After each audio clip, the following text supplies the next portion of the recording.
Mit jelent az ünnep a mai ember számára? A gyorsuló hétköznapokban egyre kevesebb lehetőségünk van arra, hogy lassítsunk, megpihenjünk, körbenézzünk. Ma már az év bármelyik időszakában vehetünk ajándékokat, húsvéti nyuszit, csoki Mikulást, égősort. De valóban erről szól az ünnep? A folyton változó világban az ünnep, a pillanatnyi állandóság megpihenés lehetőségét rejti. A Waldorf iskolák behálózzák a világot, és bárhol is legyen egy iskola, az ünnep kiemelt része az év folyásának. Az ünneplés módjában vannak hasonlóságok, és léteznek különbségek is, de a keret a világban mindenhol ugyanaz. A Waldorf közösségek a föld minden táján nagyfokú odafigyeléssel készülnek az ünnepekre, hogy a gyermekeknek egy életre meghatározó minőséget hordozzanak ezek a pillanatok. Később ez a minőség segítőleg hat a hétköznapokban és felnőtté válásuk során is. Stábunkkal 1 évig követtük az ünnepkör eseményeit, és ez alatt az időszak alatt több intézménybe látogattunk el. Az egyes részek egy-egy ünnepet járnak körül. Szakértők segítségével arra vállalkoztunk, hogy betekintést adhassunk olyan pillanatokba is, melyek a külvilág számára zártak. Ezzel szeretnénk segíteni azokat, akik akár szülőként, pedagógusként vagy érdeklődőként részt vesznek ezeken az ünnepeken, hogy jobban érthetővé váljon számukra mi, hogyan és miért történik. A mai rohanó világban nem várható el, hogy minden hétköznap ünnepélyesen teljen. Ugyanakkor van néhány pillanat, melynek ünnepi megélése a hétköznapokra is kihat. Az ünnepek az együttlét és a megélés mélységeit tárják elénk. Ismerjük meg együtt ezt a világot.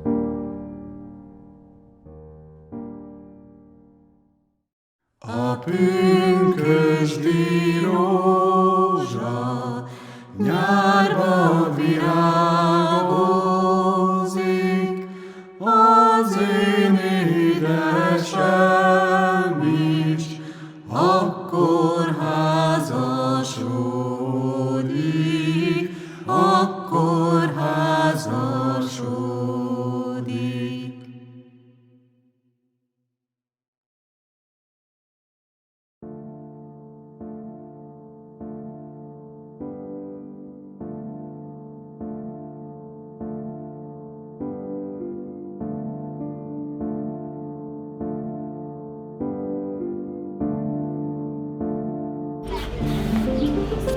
Szervusztok, Isten hozott benneteket Pilis Szent Lászlón, a Pilis szívében, a Kékvölgy Waldorf iskolában.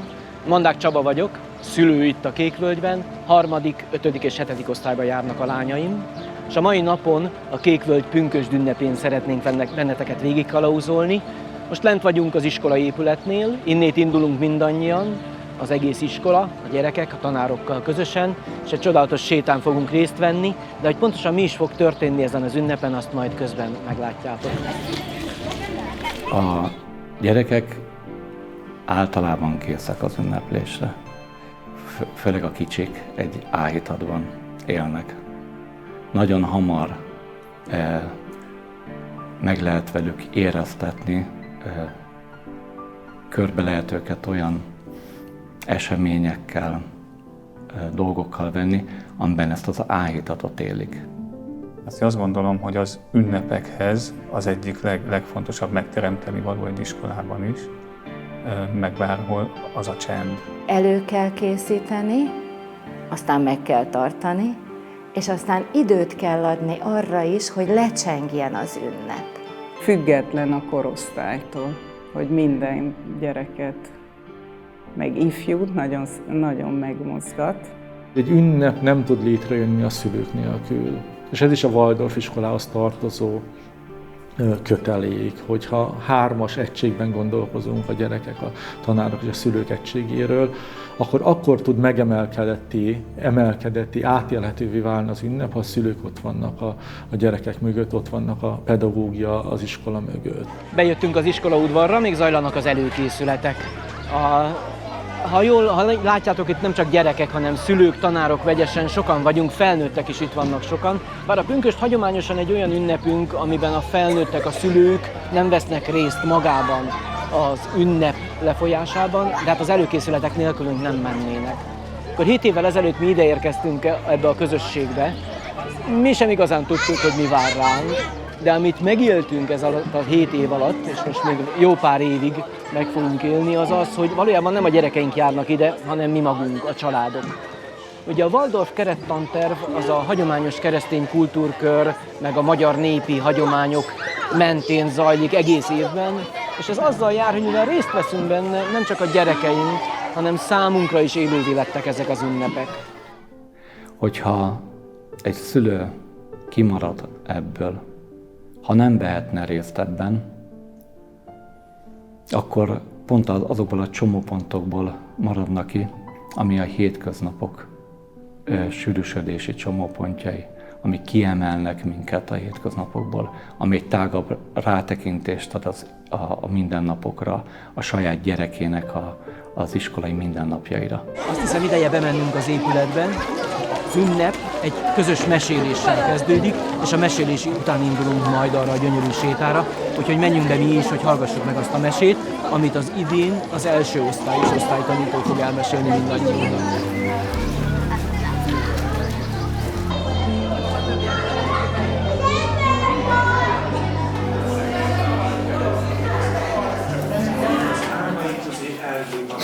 A nagyobb testű madarak látnak között. De a kisfelé szárnyalni vágyott. Vonzotta a magasság. Olyan magasra szeretett volna fölrepülni, ahol még soha nem járt előtte beléjük. Az életben célokhoz, a cselekvésben helyes tettekre. A közösség osztályok életében mindig nagy szerepe van a közösen mondott szövegnek és az éneklésnek. Amikor közösen mondunk, akkor együtt lélegzünk. És az éneklésre ugyanez igaz. Közösen éneklünk, akkor valamiben együtt lélegzünk. Minden individuum fölveszi a közös légzést. Be, ki, közötteni egy kis csend, amiben sok minden történhet. Itt van az egész iskola, 1-től 7. évfolyamig, 8-osok már a mai napi ballagásra készülődnek. Ez is egy nagyon fontos megélése a mi iskolánknak, hogy együtt vagyunk, együtt ünnepeljük az ünnepet, az összes gyerek, az összes évfolyam. Ez az együttlét, ez azt is hozzáteszi, hogy még az én 7-es lányom is talán név szerint föl tudná sorolni az összes gyereket, aki az iskolába jár. Ismerik az alsósokat, az alsósok ismerik a felsősöket. Ez egy közösség, és nagyon csak az órai megélések, vagy az epohákon zajló munkák megélése az, ami külön választja őket. Egyébként egy közösségként élik ők is meg ezt a gyönyörű menetet is.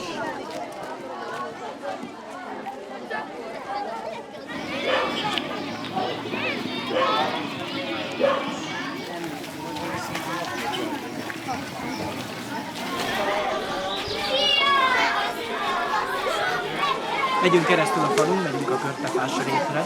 Ez nagyon-nagyon fontos, hogy az ünnepek legnagyobb részén kimegyünk, hol a faluba, valaki az erdőbe, ki a rétre. Nagyon fontos ez a természetközeliség, ennek a megélése mindannyiunk számára, de az, hogy a gyerekek milyen természetes része ennek a környezetnek, az egészen elképesztő. Erről van egy személyes élményem. Unokahúgóm jegyezte meg egyszer pár évvel ezelőtt, aki nem Waldorfba jár, hogy ő azt látja a legnagyobb különbségnek, hogy amikor elvad az eső, mindenki fedél alá vonul, a waldorfos gyerekek meg kiszaladnak az esőből rohangálni. De hogy része a természet, és ők részei a természetnek, ezt pedig csak így lehet. Nap mint nap, minden nap, nem csak az ünnepeken. Bemegyünk az erdőbe, kimegyünk a rétre, és ott éljük meg a történéseket.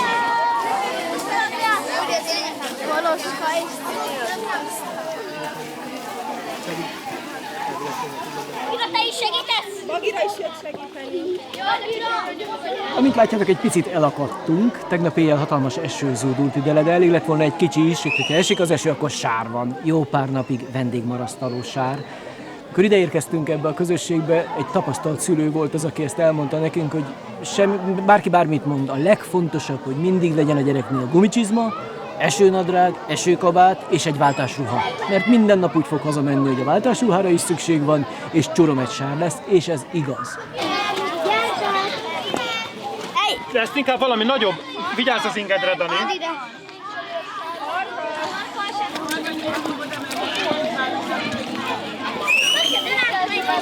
Ezt kettem, ezt inkább neked adom, jó? Ez nagyon nehéz.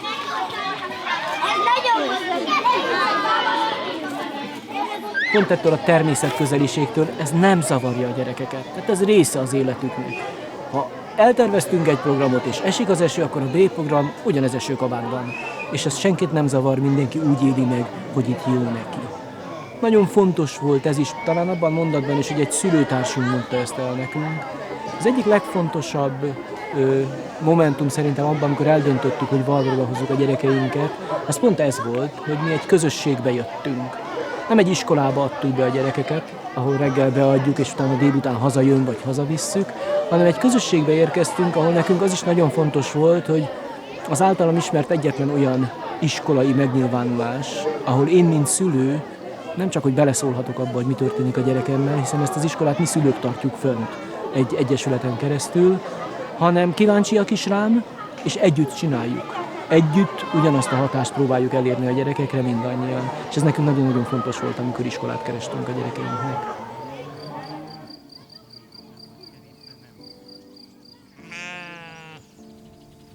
Ami pedagógiai értelemben lényeges, az az, hogy hogyan tudunk mindig egy új minőséget, egy új tartalmat, egy új akkordot adni az ünnepeknek.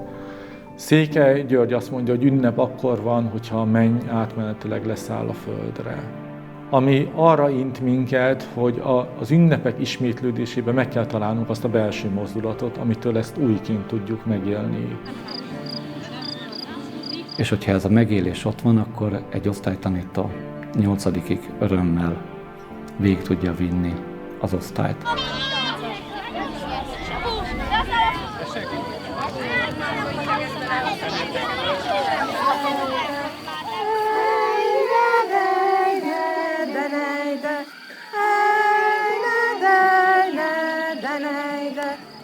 Megérkeztünk a körtefás rétre, hát nézzük meg ezt a gyönyörű környezetet, hogy hova jöttünk, de az az igazság, hogy bármerre indulunk itt a Pilisbe, ilyen tájakon járunk, és ez valami csoda, hogy ezt megélhetjük. Ugye pünkösd ünnepen járunk, tulajdonképpen a húsvéti időszak záró ünnepe a pünkösd. Ugye a pünkösd a Szentlélek kiáradásának az ideje, a megújulásról szól, és nem csak ezt a keresztény kultúrkör részeként, hanem a magyar népi hagyomány részeként is megéljük ezeket az ünnepeket. Amit most itt fogunk tapasztalni, látni, az is innét táplálkozik.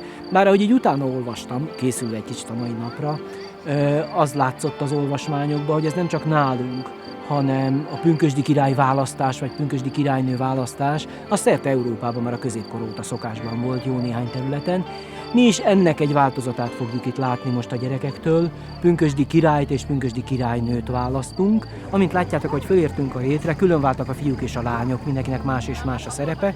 Ugye külön a pünkösdi királylány választás és külön a pünkösdi király választás, aztán majd újra összejövünk. Amit most a kislányok csinálnak, az a koszorúfonás. Minden kislány virágokból, vadvirágokból koszorút fon, a fiúk pedig valami egészen másba kezdenek, már az előkészítése zajlik, tulajdonképpen a pünkösdi király választásának. Azt, hogy mit is csinálnak a fiúk ezzel kapcsolatban, azt mindjárt meg fogjuk nézni.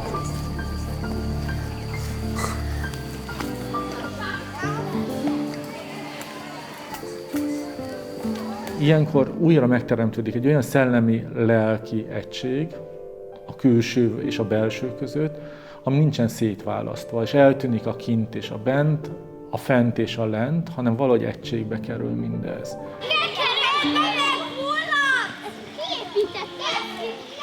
Most nem fogjátok szerintem megtalálni, mert nem oda van elrejtve.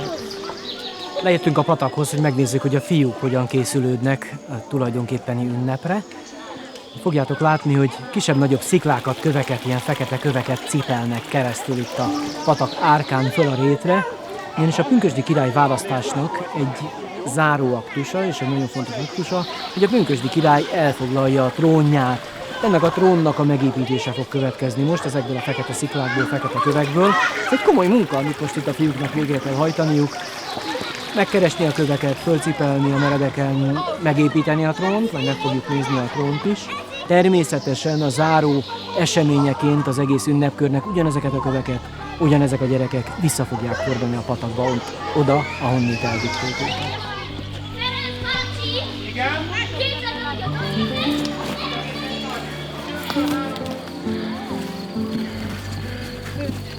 Vitünk majd még minden évben.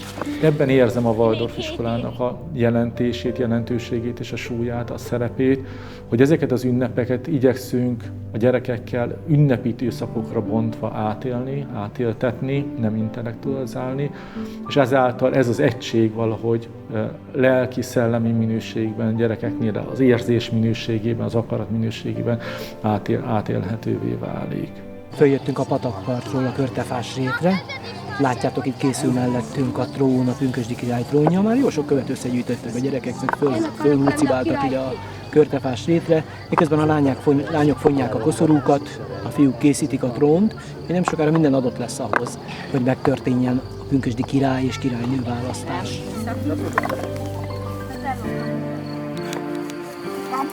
Nagyon jó.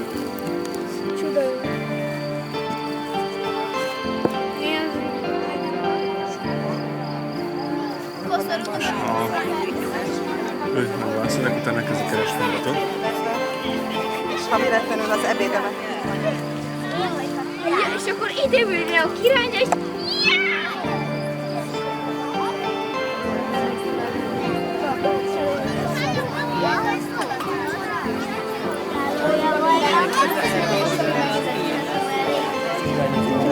Gyere ide!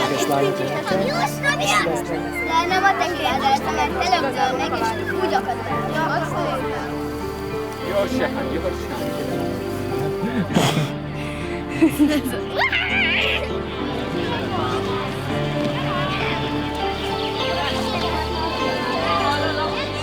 Köszi hajnalban, nem a végre rajta. Szerintem!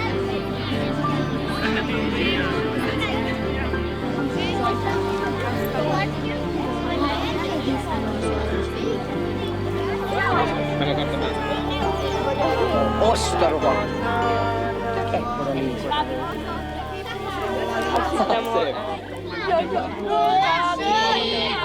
Az ünnep csúcspontjánál tartunk. Láthattátok, ahogy a 7-es lányok elhordozzák a pünkösdi királylányt, a karjukba emelve lehozták a trónhoz, és ezután következik a pünkösdi király megválasztása. Ahogy ezt szerte Európában mindenhol valamiféle próbához kötötték az elmúlt századokban, nálunk is egy próbát, egy kisebb próbát kell kiállni annak, aki pünkösdi király szeretne lenni. Egy pünkösdi botot kell megtalálni itt a réten, és aki legelőször megtalálja, és birtokba veszi ezt a pünkösdi botot, az lesz az idén a pünkösdi király, és leülhet a trónra a pünkösdi királylány mellé. Mazarov, fúj!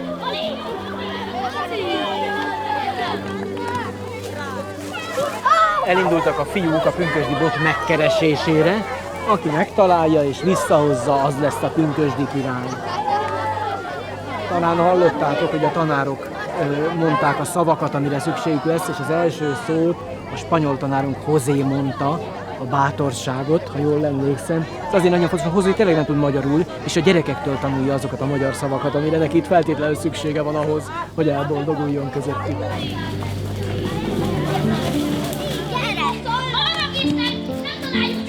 Találunk, és lehet, hogy megint.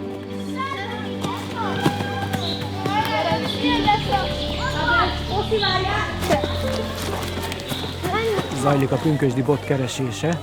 Ez most hosszabb ideig eltart, mint általában szokott. A gyerekeim mindig azt mesélik, hogy pillanatok alatt megtalálják a fiúk a pünkösdi botot, de hát ugye amikor nem megrendezett eseményeken veszünk részt, nem egy előre elhatározott forgatókönyv szerinti ünnepséget akarunk bemutatni a gyerekeknek, hanem megéljük az ünnepet, az pont úgy zajlik.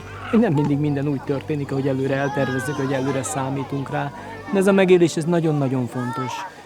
Ugye meséltem nektek, hogy ezen az ünnepen mi szülők nem szoktunk részt venni, tehát csak a gyerekek elmondásából, vagy elkészült fotókból éljük át, bár nagyon sok ünnepen mi is jelen vagyunk. Nagyon-nagyon fontos ez a megélés, ahogy ezt hazahozzák a gyerekek, hogy részesei voltak ennek. Egyébként is az egyik legnagyobb vonzereje ma már számomra a Waldorf iskolának, amiről nem is számítottam rá, és nem gondoltam azt, amikor ide kerültünk, hogy ez ennyire élő lesz, hogy attól, hogy minden nap megélik a dolgokat, és nem megtanulják, nem elméleteket tanulnak, sajnos hanem nem. megteszik azt, amit máshol egy könyvből kellene elolvasni, ettől élővé válik bennük az a tudás, amit megszereznek. Nem szereznek semmivel kevesebb tudást, mint egy hagyományos iskolában, csak ezt nem elméletben szerzik meg, hanem döntően gyakorlatban, megélve, végrehajtva. Ez nagyon sokat hozzátesz a családok életéhez is, mert így ezek az ünnepek számunkra is újra élővé válnak. Valamikor gyerekkorunkban azok voltak, aztán eltelt az idő is, részesei voltunk azoknak a kicsit sematikus ünnepségeknek, amit egy-egy ünnepen mi is átélhettünk. Most újra élőek ezek az ünnepek, és ez nagyon-nagyon fontos az egész év megélésében, hiszen az egész év ugyanezekre az ünnepekre van fölfűzve. Mi is ugyanúgy készülünk már a gyerekekkel az adventra, a húsvéti ünnepkörre, a pünkösdre, mert hogy velük éljük meg mi is. Sokkal élőbbé lesz így a közösségi összetartozásunk is, meg azt, hogy meg tudjuk élni ezeket az ünnepeket.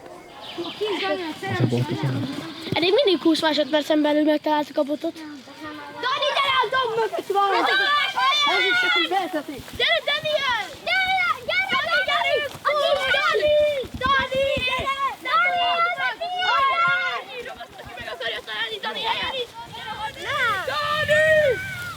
Dani! Nem Dani! Nem! Ki a pünkösdi király? Én! Ó! Feri! Nem Dani! Ott a Dani van! Itt a király! Király! Megvan a bot, megvan a pünkösdi király, most megnézhetjük a trónra emelésüket és a meghadozásukat. Ekkora legyen a ekkora legyen a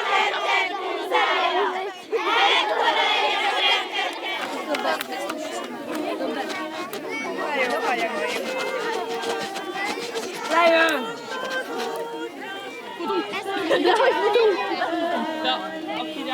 Túl vagyunk az ünnep rítusain, most már 10 óraizunk. Mögöttem láthatjátok azokat a kosarakat, amit az első szülők ide készítettek már nekünk. Fölhozták ide az uzsonnát, 10 órait, mindenkinek a saját otthonról hozott elemózsiáját. Mielőtt följöttek ide a gyerekek a körtefa alá enni, hallhattátok, hogy minden osztály elmondta a saját fohászát. Mindenkinek más és más. Van, hogy közös, van, hogy két egyformát is hallhattatok. Ezek a fohászok végigkísérik a mindennapjaikat. Különböző alkalmak előtt, de étkezés előtt mindig elmondják ezeket a fohászokat. Hogyha újra végighallgatjátok őket, akkor fogjátok hallani, hogy ez nem szól másról, mint az élethez való kapcsolódásról. Az élethez, a környezetünkhöz, a világhoz való kapcsolódásról. Ez egy nagyon-nagyon fontos megélés. Mindaz, amit itt tesznek a tanáraink ezekkel a gyerekekkel, és amit próbálunk mi szülők is, miután waldorfos szülők lettünk, otthon tenni velük, hogy jól tudjanak kapcsolódni ez a világhoz. Éljék meg, tiszteljék a körülöttük lévő világot, de ez csak így lehet, hogy megélik. Ezt leírva egy könyvben, elmondva egy előadás során, az csak a pusztába kiáltott szó lenne. De megélni ezeket az ünnepeket, itt lenni, elmondani a fohászt az étkezés előtt, az a megélés, és ezt hozzák haza is. Nagyon érdekes, hogy azért többször elhangzik, főleg, hogy nőnek föl, ugye a 7-eseknek ez már a 7. pünkösdük, és van, hogy elmondják, ma úgy unom, én már ezt nem is szeretném. De amikor hazamegyünk, vagy a következő évben, akkor újra ugyanolyan elánnal mesélik el, hogy mi fog történni a következő ünnepen. Mélyen beléjük ivódnak ezek az ünnepek és ezek a megélések, és természetesen ezzel együtt a családokba is, és nem csak a gyerekek meséléséből. Tehát azzal, hogy mi az előkészületek részeként, vagy egyes ünnepeken tevékeny részesei lehetünk az ünnepeknek, bennünk is ugyanezeket a megéléseket tudja előidézni, ráadásul ugye akkor ez egy családi megélés. Nem külön a gyerekeknek az iskolában, nekünk külön valahol máshol, hanem közösen a családok. Meggyőződésem, hogy a családoknak saját magukon belül is nagyon jót tesz az, hogy itt lehetnek ebben a közösségben. Hogy nem az történik, hogy mindenki a saját életét éli, a gyerekek az iskolában, a szülők a munkahelyeiken, hanem közösen éljük ezt az életet. Ettől persze még mindenkinek megvan a saját élettere, és mindenki a sajátján tölt többet, de sokkal-sokkal több közös kapcsolódási pontunk lett azáltal a saját gyerekeinkkel, hogy ide érkeztünk ebbe a közösségbe, és részt vehetünk az életükben.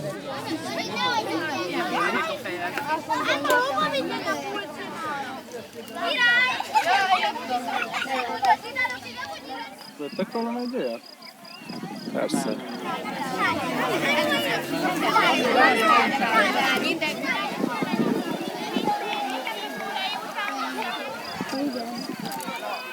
Az ünnep lezárásának egy nagyon fontos momentuma, hogy minden visszakerüljön a helyére. A gyerekek visszahordják a trónból a köveket a patakba, mindent vissza oda, ahonnét elhoztunk. Ez is egy nagyon fontos megélés. Nagyon sokat járunk a természetbe, a természettel együtt élünk, igyekszünk nem megbolygatni, és ezekkel a megélésekkel együtt ez lényükké válik, természetes lesz számukra, hogy nem szemetelnek, hogy tisztelik a természetet, és mindent visszaállítanak úgy, ahogy ők ott találták.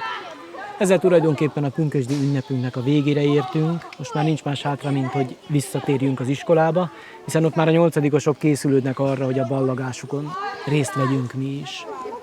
Ha már itt vagyunk a Pilisbe, akkor engedjétek meg, hogy egy régi pálos áldással köszönjek el tőletek. Valamikor a nagyapáink idejében senkit nem bocsájtottak úgy útra, hogy úti áldást nem mondtak volna nekik. Hadd mondjak egyet ilyet nektek én, amit a pálosoknak tulajdonítanak. És ez pedig így szól.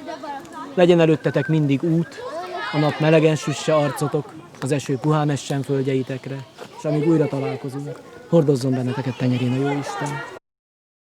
Napot is szeretem,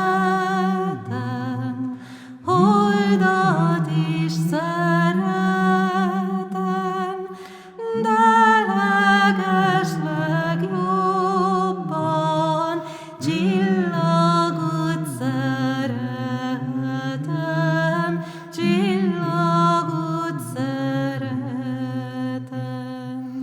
Mm-hmm.